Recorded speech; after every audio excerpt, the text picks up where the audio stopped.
अस्सलाम वालेकुम स्टूडेंट्स, मेरा नाम है तलहा महमूद और आप देख रहे हैं मेरा YouTube channel computer secrets. 11th class की सीरीज़ की नई वीडियो जो है वो आपकी खिदमत में हाजिर है। आज का जो हमारा टॉपिक है वो है डाटा एंड इंफॉर्मेशन। तो बहुत ही कॉमन टॉपिक है, चलें जी इसको डिस्कस करते हैं। सबसे पहले जो है वो हम डाटा को डिस्कस करते हैं कि डाटा हमारे पास क्या है। यहाँ पे मैंने इसकी डेफिनेशन और जो है वो की पॉइंट्स लिख दिए हैं। चलें जी इसको डिस्कस करते हैं। तो सबसे पहले हमारे पास डाटा क्या है, फर्स्ट लाइन में जो है वो इसकी डेफिनेशन मैंने लिखी है। ये हमारे पास है डेफिनेशन। तो डाटा हमारे पास है a collection of raw facts and figures के हमारे पास क्या है, कलेक्शन है कि इनकी रॉ फैक्ट्स एंड फिगर्स की, मतलब ऐसे हकायक या ऐसे फैक्ट्स या फिगर्स वो क्या है, वो रॉ है और उनकी जो कलेक्शन है वो हमारे पास क्या है, वो डाटा कहलाती है।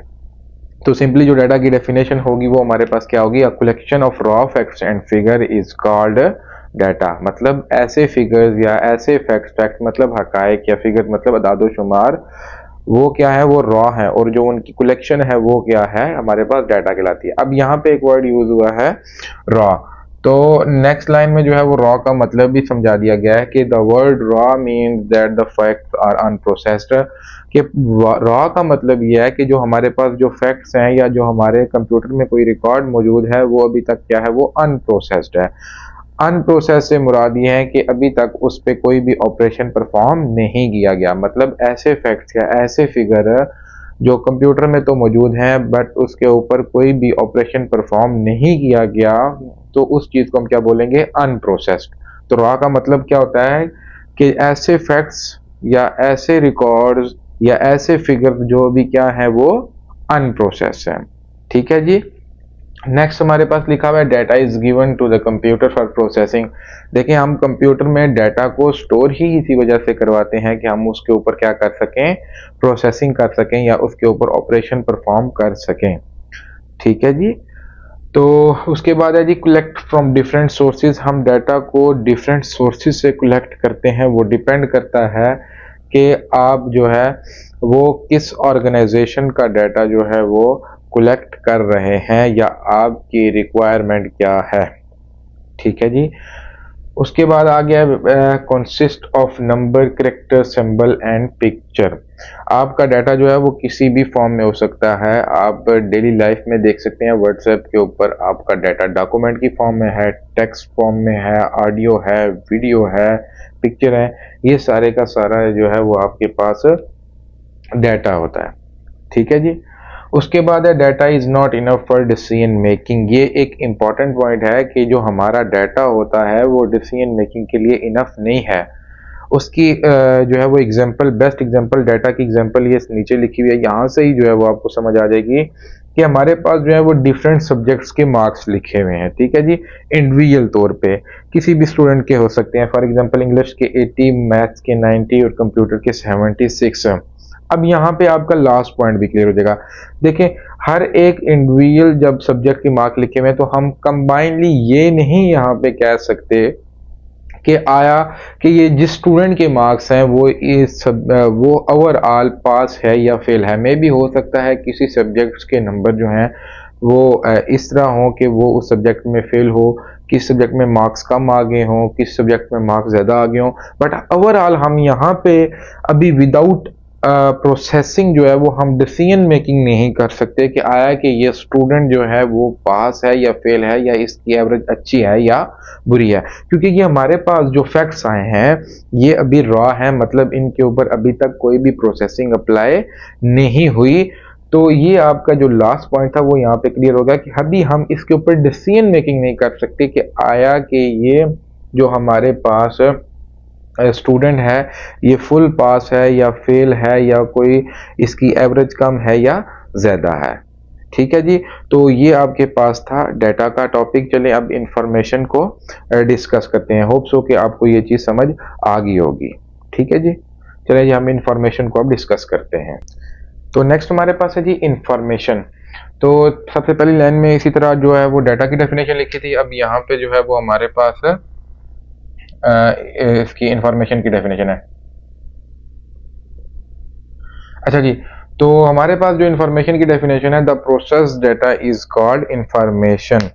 तो जब हम डेटा को क्या करते हैं, प्रोसेस कर देते हैं, मतलब जब हम उसके ऊपर कोई ना कोई ऑपरेशन परफॉर्म कर देते हैं, जो डेटा हमारे कंप्यूटर में मौजूद है उसके ऊपर जब हम कोई ऑपरेशन परफॉर्म कर देते हैं, तो हमारे पास जो चीज़ आती है उसे हम क्या बोलते हैं, इंफॉर्मेशन। तो हमारे पास डेफिनेशन क्या हो जाएगी, the process data is called information. जब डाटा के ऊपर हम कोई ऑपरेशन परफॉर्म कर देंगे तो हमारे पास जो आउटपुट आनी है वो क्या हो जाएगी, वो हमारे पास इंफॉर्मेशन हो जाएगी। ठीक है जी, क्योंकि अनप्रोसेस फॉर्म जो थी वो क्या था, वो हमारे पास डाटा था, और जब प्रोसेस हो गई है वो चीज तो हमारे पास क्या हो गया, इंफॉर्मेशन। मतलब इंफॉर्मेशन हमें कहाँ से मिलेगी, डाटा से मिलेगी। ठीक है जी। Information is an organized and process form of data. देखिए इंफॉर्मेशन जो होती है वो ऑर्गेनाइज्ड है और प्रोसेस फॉर्म ऑफ डाटा है। ठीक है जी, मतलब एक तरतीब होती है इंफॉर्मेशन के अंदर, क्योंकि जो हमारे पास डाटा होता है वो रॉ फैक्ट्स एंड फिगर है। ठीक है जी, वहाँ पे ऑर्गेनाइज का वर्ड यूज नहीं किया गया। अब जब हम उसके ऊपर प्रोसेसिंग अप्लाई करते हैं, जब हमारा डाटा प्रोसेस हो जाता है तो वो किस में कन्वर्ट हो जाता है, वो इंफॉर्मेशन में। तो इट्स मीन कि हमारे पास जो इंफॉर्मेशन आती है वो ज़्यादा ऑर्गेनाइज फॉर्म में होती है। ठीक हो गया जी। उसके बाद है जी, it is more meaningful than data. जो हमारे पास इंफॉर्मेशन होती है वो ज़्यादा मीनिंगफुल होती है। वो एग्जांपल में आपको क्लियर हो जाएगा जब मैं आपको एग्जांपल यहाँ पे समझाऊंगा। ठीक है जी, क्योंकि साथ ही पॉइंट लिखा हुआ है, it is use for making important decision.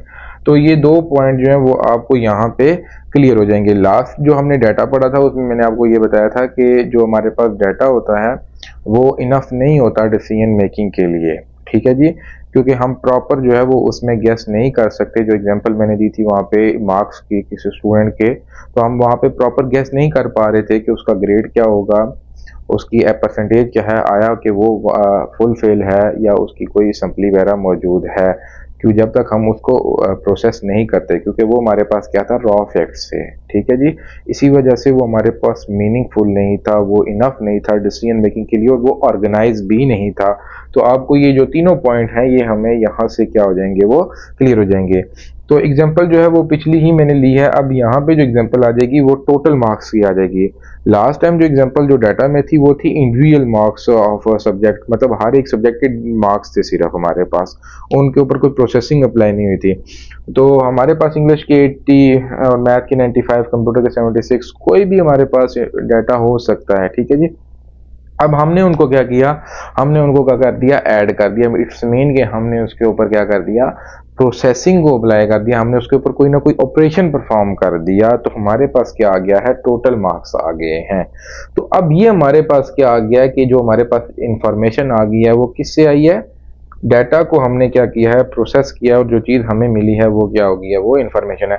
अब देखें यहाँ पे क्या लिखा हुआ था कि ये हमारे लिए क्या है, मीनिंगफुल है, और इसी से जो है वो हम क्या कर सकते हैं, डिसीजन मेकिंग कर सकते हैं। देखें ये हमारे लिए अब मीनिंगफुल हो गया है कि ये स्टूडेंट के क्या है, टोटल मार्क्स आ गए हैं। ठीक है जी। यहाँ पे हमारे पास क्या था, सिर्फ इंडिविजुअल मार्क्स थे हर एक सब्जेक्ट के। अब यहाँ पे हमारे पास आ गए हैं टोटल मार्क्स। तो यहाँ पे अब हम क्या कर सकेंगे, हम जो है वो इम्पोर्टेंट डिसीजन मेकिंग कर सकते हैं। अब हम यहाँ से अंदाज़ा लगा सकते हैं कि स्टूडेंट का ग्रेड क्या है, स्टूडेंट की परसेंटेज कितनी बनी है, आया कि स्टूडेंट किसी सब्जेक्ट में फेल था या नहीं था। तो यहाँ से वो है हमें हर चीज़ मिलेगी। तो इट्स मीन कि हमारे पास जो इंफॉर्मेशन है वो मीनिंगफुल है एज कंपेयर टू डाटा, और जो हमारे पास इंफॉर्मेशन है हम ये इनफ होती है डिसीजन मेकिंग के लिए एज कंपेयर टू डाटा। तो होप सो कि आपको दोनों टॉपिक अच्छे से समझ आ गए होंगे।